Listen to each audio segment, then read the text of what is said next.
Hey, it's Chris. What are we doing today? Crowdfunding roundup. All the new stuff. Not anywhere near the number from last week. Can you believe I went through 33 games last week? That was insane. So much rulebook reading, so much time doing that last week. It wore me out. So, what else we got going on this week, though? A few interesting tidbits, a few out of nowheres, and just some fun stuff to talk about. That being said, let's go. The first one up here is a reprint of Moon Deluxe with now a playmat as well as some coin chests. You know, it's got a slight deluxification. That's what they're bringing it back. And Sinister Fish Games, this is a solid game. This is a heavier version of a twist on Seven Wonders, if you will. It's going to be very familiar. It's going to be slightly different at the same time. You're going to have complete unique objectives that you're going to be going for on a round-by-round basis over 3 rounds. And you're going to be drafting cards, passing them, and drafting again in order to build your engine tableau. You're going to have about 4 to 5 different types of cards that you're going to be utilizing that are going to give you different resources, different icons that you can use to play other cards in the first place. Shut Up and Sit Down really liked it. The Dice Tower loved it. And the biggest problem that you need to know about this game is that it's going to run a little bit longer. And by the end of your engine, you know, you're going to have a lot of components that you're going to have to keep track of, especially the pink cards that are going to be one-time use per round that are going to flip over. And you're going to have to be managing what asymmetric powers that you're going to be able to take advantage of on a turn-by-turn basis, as well as, you know, achieving those endgame scoring victory point conditions that can also give you separate power-ups in the first place. It's a great game. But it's not going to be for everybody. And the deluxified price point, you know, with the, you know, improved little tokens and moonlanders and everything else like that, along with the coins now, it's not going to be fully necessary. It's beautiful aesthetic. It's very quality campaign. I love the fact that they do the small box in terms of just not having a huge thing on the shelf that you could have otherwise. So all of those things make sense. And the Valkyrie expansion also fits nicely with what it brings in the first place. So the question is it really for you though? And do you want a heavier Seven Wonders at the same time? Again, I don't say that disparagingly. I say that as more of that's the most apt comparison that I can make to it in the first place. Coin chest, I mean, you know how I feel about coins and deluxifications from the coin chest side of things. But the actual base game price is, let's see, playmats 20, coin chests, yep, coin chest 2, coin chest 3. Where's the actual gameplay content here? So yeah, mid-50s. Okay, I think that's very similar to where it was the first time around.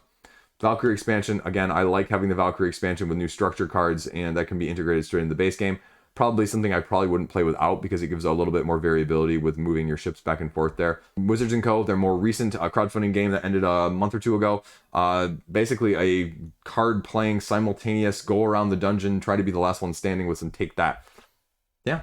A few minor stretch goals here that gets a little bit extra tokens and coin chest stuff. So otherwise relatively straightforward. There's enough content out there from bigger people and more important people than I, so you can see what they think as well. Next up we have Saw, Jigsaw Trials. Almost $100,000 in this game. Now, heavily hitting the IP, this is going to be a card-based management style game with up to 8 cards in your hand that you're going to be manipulating. But the cards are going to be split between a little tableau of 3 cards in front of you, as well as 5 cards in your hand. You can get more than that, but you're discarding down at the end of your turn. What you're going to be trying to do is take out your opponents, either their limbs or the amount of blood they have, based on the traps that you can build as you go along, because that little board in front of you that has the 3, that's where you can hold 3 trap pieces that need to be in the right order of the 3 different pieces of the trap in the first place. And then when you choose to play it, you have to have another card in your hand, a billy, if you will, is what it's called, that allows you to actually activate the trap. Then you get to target whatever opponent you want in a very heavy take that style manner. Your opponent, however, has to be able to play cards to match the characteristics along the bottom of the trap in the first place, which may be one of the, I believe, 4 or 5 different characteristics that are there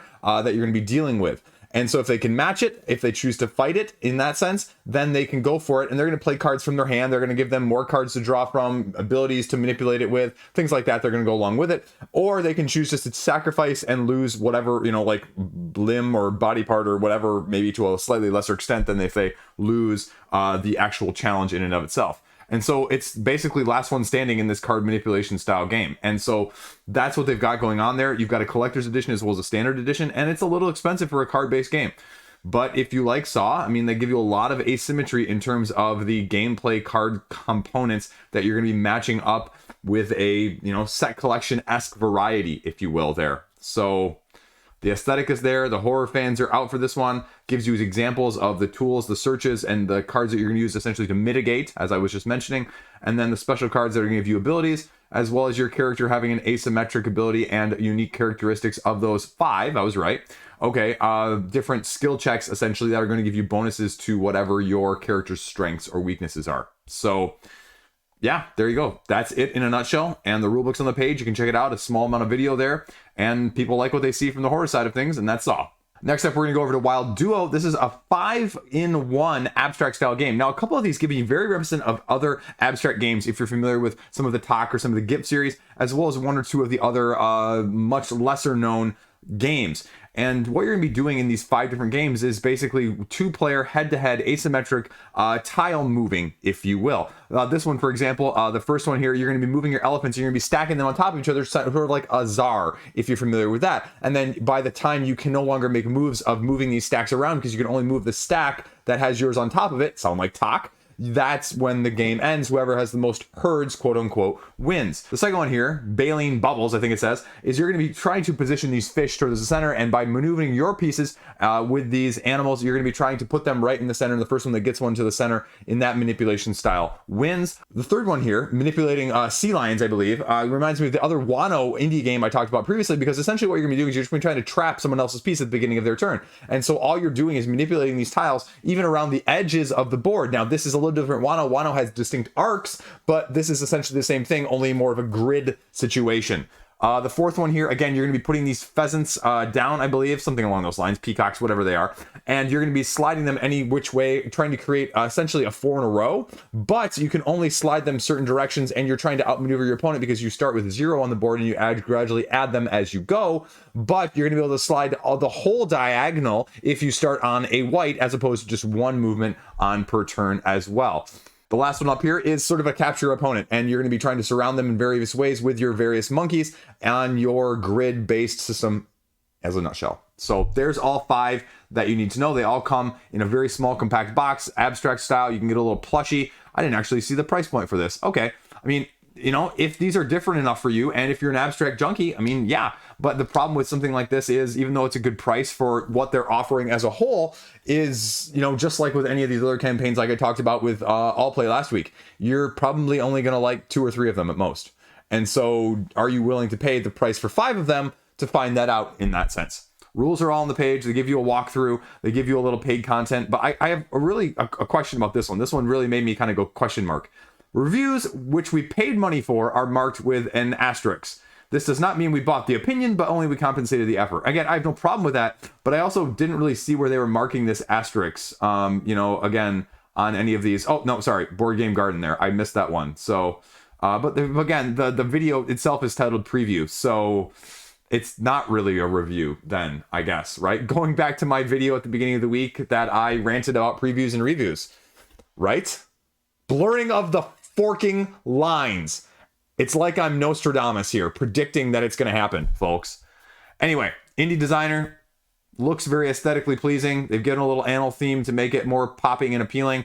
That's why it's probably raised $26,000 at this point. There you go. So next up, we'll talk about Riverbed Hunt here. It gets sort of a werewolf meets hidden deduction tile flipping with a meets the Kraken vibe, if you will. You've got 3 separate factions here that you're going to be randomly assigned to and keeping hidden. And what you essentially need is you either need like logs, kelp, or coins. And so you're just going to be moving around, taking one of 3 actions. 1 is just to flip up a tile that's within range. 2 is going to be moving your character along. But each time you use one of those actions, you actually have to flip over your action for that, and you can't use it until you do the 3rd action, and that's the refresh action. The refresh action is called co-op. Essentially, what you do is you get to have somebody else flip over a tile near them.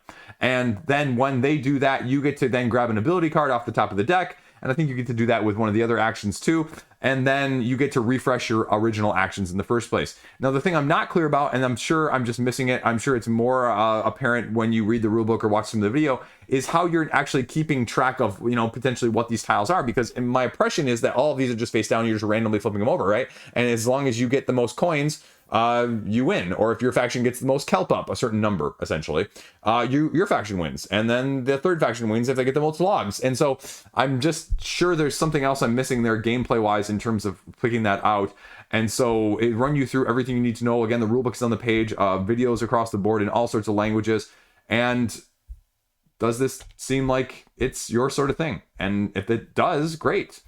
Again, I think there's a little bit more depth there, but I think there's a lot of randomness in some of those tiles. Some of the abilities, though, are going to be a little bit more helpful probably in mitigating that, or even maybe flipping stuff over. I don't know.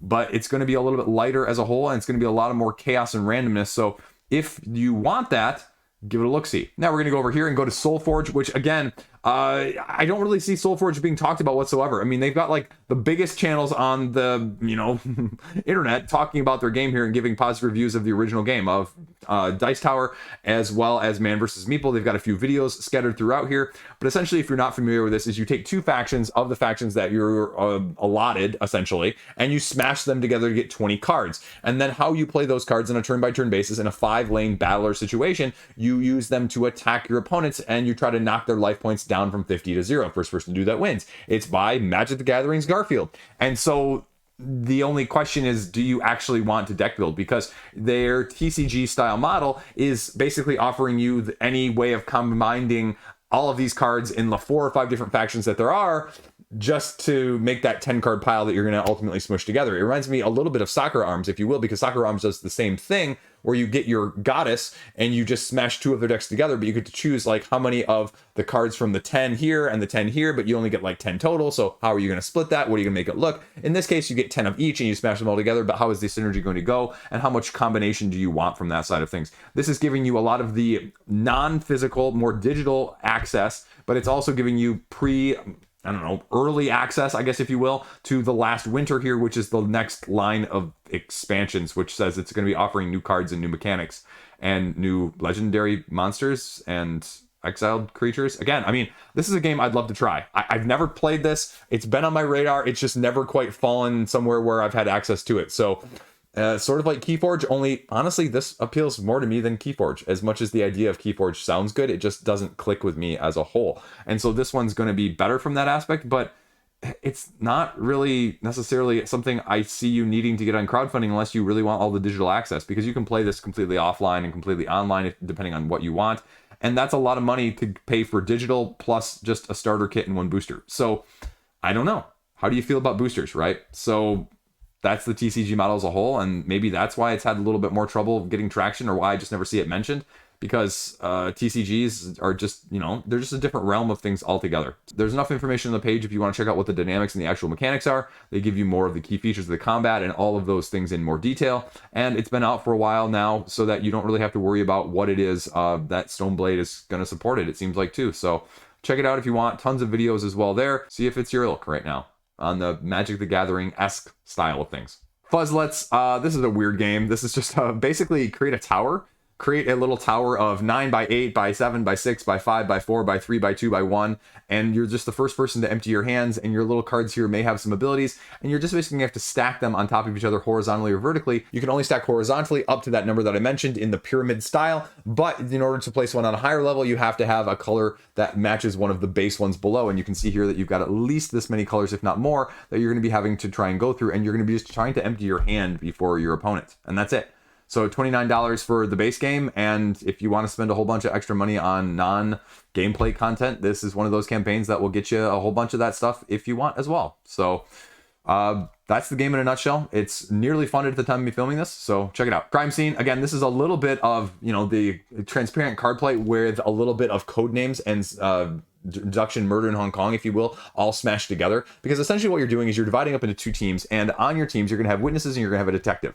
The witnesses are going to know both the crime scene as well as the story, and then the detectives are going to know like one of those 2 aspects, I think, like the category, and so they're going to have to figure out the other elements, and by using up to 6 clues in as few as possible that are going to be present on the board here, that they're going to have to figure out the other element that's unknown to them in a Codenames-esque reverse style way, as opposed to the one being the one that knows it in Codenames. Well, this is just kind of flipping that on its head and doing it more in a deduction, murder in Hong Kong way. That's it. And you go until somebody does it, or somebody is able to do it with the least amount of clues, and you rinse and repeat. So that's what you do. You get a little bit of more nuance here when you're twisting the evidence, and you have to show your clue to the opposing detective, and so they have knowledge of the other crime scene, and they can force you to basically not allow you to use that clue if you want to. So yeah, you get to layer it over in a cool, transparent type manner. It's funded. $1,500. Check it out. Next up, my friends over at Medias, they're launching their latest game, and it's called Cargo Empire, where all you do is pick up and deliver. That's all you do. You pick up, you deliver. You pick up, you deliver, and you use some cards along the way. And you only have one action that you're going to be taking on a turn-by-turn basis. You're going to be playing this over 3 rounds, 4 turns per round of doing this pick up and deliver. But as you pick up and deliver, you're going to deliver these goods to various cities. As these cities get more goods, they get upgraded. If they get upgraded to a level 3, then they completely come off the board, so you can no longer deliver there. But you're also going to be able to upgrade your production, you're going to upgrade your transportation, and you're going to use this in a card-based hand management system, as you have different cards that are going to allow different transportations along these different routes, anywhere from water or land that you may be dealing with, like trains and horses and buggies and all sorts of things like that, right? And that's it. And it's more like a on the underground, if you will, more than anything else. And this is very similar to Medias's other 18xx style light game that I played a couple years ago, and their games don't come at retail. So that's the one thing you need to know about this. They're a small company. You back them on Kickstarter, or you basically don't end up with a copy of their games in the first place. The Essential Edition here is going to be $40, and then the $50 here is going to get you a 5th player expansion, which, you know what, there you go. Deluxeifications are going to be even more, though, in addition. But basically, like I said, all you do, you pick your city with your trading post that you start off with randomly at the beginning of the game, and they also get to assign another one, and then you just grab your cargo and you go there, and then it gets upgraded on the trading post, advance your markers, receive new cards, rinse and repeat. That's it. You do that 4 times, you do that 3 rounds each, and then the game is over. And so based on where you go on these victory tracks, these production tracks, and where your cargo has been delivered, you're going to be scoring points at the end of the game to see who wins. 5 different ways of scoring the victory points based on the upgrades and the levels of the cities that you've made in terms of the production, as well as the vehicle enhancement. And that's about it. And now I think this one is very tactical in nature, so if you're interested in it, go check out the rulebook. Gives you a relatively nice overview. It's not overly complex. You get a good sense of it. A few add-ons here that you can get extra if you're up to that thing, and a few videos if you want to see it in action. So there you go. Shipping is going to be what it's going to be, but it's going to be an expensive one because they are a smaller company as a whole. So this is definitely support your indie week as a whole as well. Now, last time we saw Thorgal, we saw it over with Mythic, but we're getting this as a card game now. And so what you're doing is this 1-to-1 head-to-head dueling style game where you're battling each other through the use of card play. But the unique mechanic that they're going for here is you're going to be managing 2 different decks, a Destiny deck as well as a Bane deck, that are each going to give you different ways of trying to achieve your personal objectives with the Destiny deck, but then trying to use the Bane deck to, well, be the Bane of their existence as they're trying to fulfill their Destiny deck. And you're going to go back and forth playing these cards, utilizing the cards themselves as actual resources to play the other cards in your hand, and you're going to be trying to invest them in various ways, because when you pay them as resources, obviously they're going to go to the discard pile. As you play them out, they're going to have abilities, they're going to have ways of attacking your opponent and achieving your end game goal. The problem is there's no rulebook on the page yet at the time of me filming this, I believe, as well as the mechanics themselves of how the interactions are going to be taking place on the board are not very clear. They talk to you about you're drawing these cards, right? And then you can choose to draw more of them if you want to, but then you're going to be having to choose which ones you're going to be using for the resources to pay for the other cards that you actually want to pay on your turn in the first place. And then you're going to then choose appropriately what cards you want to play, how you're going to be journeying, and how you're going to be exerting the influence and taking actions to either help your Destiny phase or use your Bane to disrupt the other person's destiny. But that's about all that we see on the page. There's 2 different pages here that it links to on the updates that give you specific card mechanics, as well as how the double deck that you're going to be managing goes. But it doesn't give you like the gameplay flow. It doesn't give you some examples of like what the interactions are going to be. So this one really needs a rule book at this point. It's in French, it's in English, but again, there's no video content that you can really like parse through and see what it's going to flow like in the first place. And so, I mean, it's going off of an IP. It looks like it could be something interesting, but it's just really, really hard to tell on the crowdfunding page right now with the limited scope of information of how the interactions are actually going to be happening. So take that for what you will. Frenemies, we'll talk about this one as well. Again, indie week. This is a card play driven market-esque economy style game. Easy to learn, hard to master, it says. It's not very clear to me. Again, there's no rulebook on the page, and it talks about deciding how you're going to be playing each of these cards on a turn-by-turn basis, going for valuation because you're trying to get your company basically worth $1 million. And so you're going to be making these decisions wisely in terms of how you're going to be utilizing effects, including attacking, bluffing, protecting, and taking risks with some take that style of cards. And then you get an event at the end of the round. So there you go. That's all, though. I know. That's it. No other how to play, no other actual what are the dynamics, how take that is it. I mean, it's going to be heavy take that. But 2 to 5 players also makes it interesting because it seems more like almost a head-to-head thing in the way it's described on the page. But again, it's 3 times its funding goal, so check it out if you want. Yeast Card Project. 6 original games, little postcard style games that are all going to come packaged into one. You know, it's got $1,300, 75 backers. I don't know anything about this. I don't know the differences of any of these, but it's a small indie game presence, and some of these, at least I think some of them, if not all of them, some of them are solo. A few of these are 2-player. So I don't know. I don't have a clue on this one. But if you want to get it for what, €8, go check it out. So again, I'm covering it. Don't have a clue about it.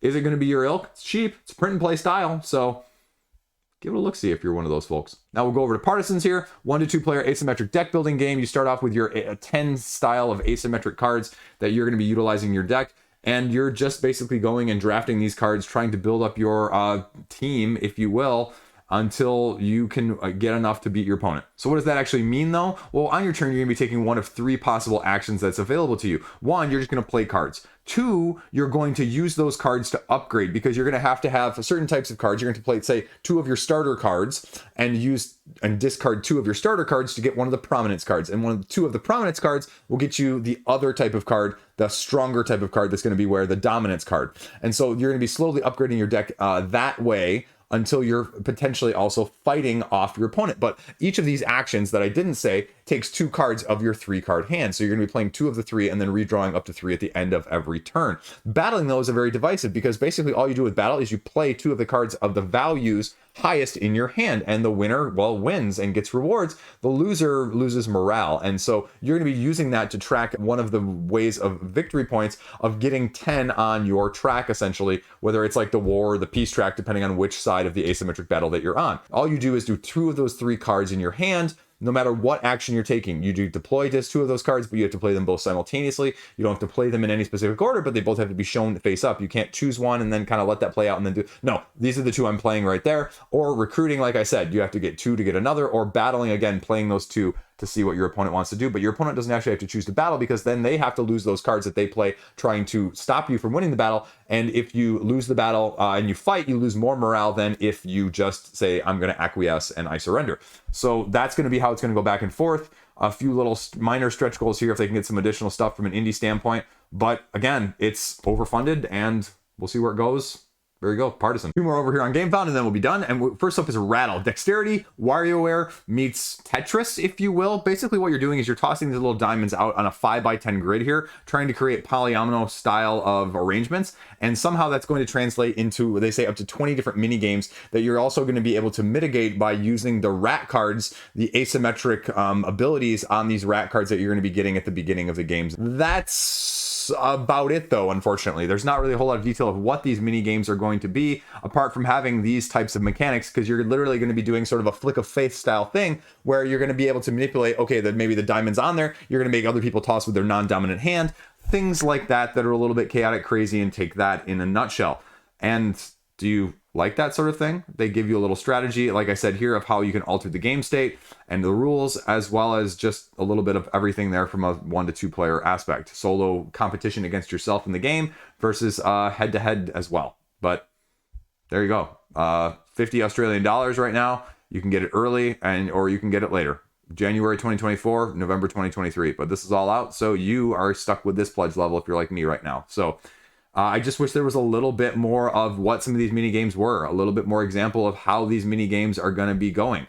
A couple examples of, again, the 20 that they say in here, that's a lot. Are they going to be that dynamically different? How different are they going to be? How much manipulation is available to you? Is this board setup going to change? It looks like it might as well. It looks like you can take some of these off and put some of these on. So there's clearly a couple different elements there that they're going with. Again, I wish you could highlight some of that to make you realize what dynamic differences you can have here as well. Maybe even some Sagrada-esque fill in the blank there. So there you go. That's Ratyl. Last up here, we have Acheron's Fall. This is basically like a Star Wars Armada, if you will, where they're trying to streamline things and with space miniature battling system, if you will, with a measuring style, if you like that sort of thing. They say the mechanics are relatively straightforward, right? You bid initiative, or you basically blind bid initiative, if you will. Then the next phase, you get energy based on the ships that are out there in the first place. That energy can be used for all of your mechanics, including shooting, moving, revving the engines, turning, all of those things. It can be saved. It can be all spent in a round, however you want to do it. And then you go and you battle and you can shoot things back and forth and try and take out your opponent's miniature ships. So it's going to be measuring, though. It's going to be maneuvering, and it's going to be miniature based. And that's why it's going to be the price that it is at this point as well. So the early bird is going to cost you $200 if you want this commander pledge. And the regular smaller version is going to cost you about $100 US right now.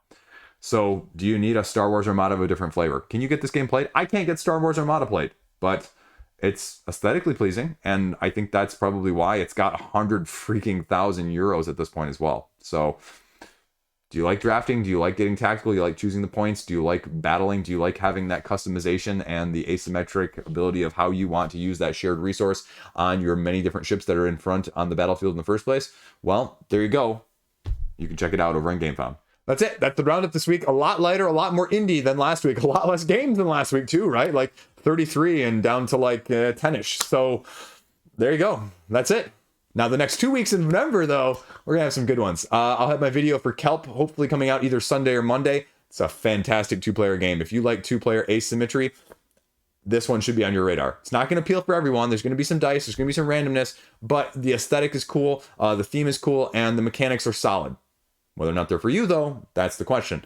And then I have a couple others later this month, including Singularity and Fire Siege, that are going to be very interesting tests of the market as well. So that's all I got going on. As I talked about earlier in the week, catching up on my Jujutsu Kaisen. I'm all caught up on the anime. I told you I wasn't going to sneak ahead in the manga. I couldn't help myself. I read like 2 or 3 episodes of the manga. But, you know, I told myself I wasn't going to read the manga, but it's so much faster. You lose the cool animation and the battle style of things, but it's so much, you know, quicker and get caught up with, you know.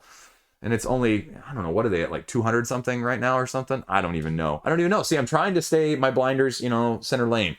One Piece is, you know, just had 1097th chapter of manga this week. And I am way behind. I don't even know where I am on Tower of God. Tower of God's probably the one I like the most out of all of them. Although Jujutsu Kaisen, there's a reason that thing is hyped. It's really good, actually. I'm really impressed. But Tower of God is still, you know, hitting here. I'm probably 100 or 150 chapters behind probably at this point. No, not that far. Maybe like 50 or 70. That's what I'm doing this weekend now. That's all I got. So stay classy. Have a great freaking weekend. I don't know. We got 2 months. I'll break 9K by 2 months, you know, so that'll be cool. I was hoping for 10K by the end of the year, but 9K. I'm a good second place person. That's what I've realized on the YouTube board game side of things. I like it, though. I like it. I really like it. I don't want all the, you know, spotlight shining too bright. I have just enough. Just a wee bit. I don't know. I get myself in trouble otherwise. Peace out. See you later.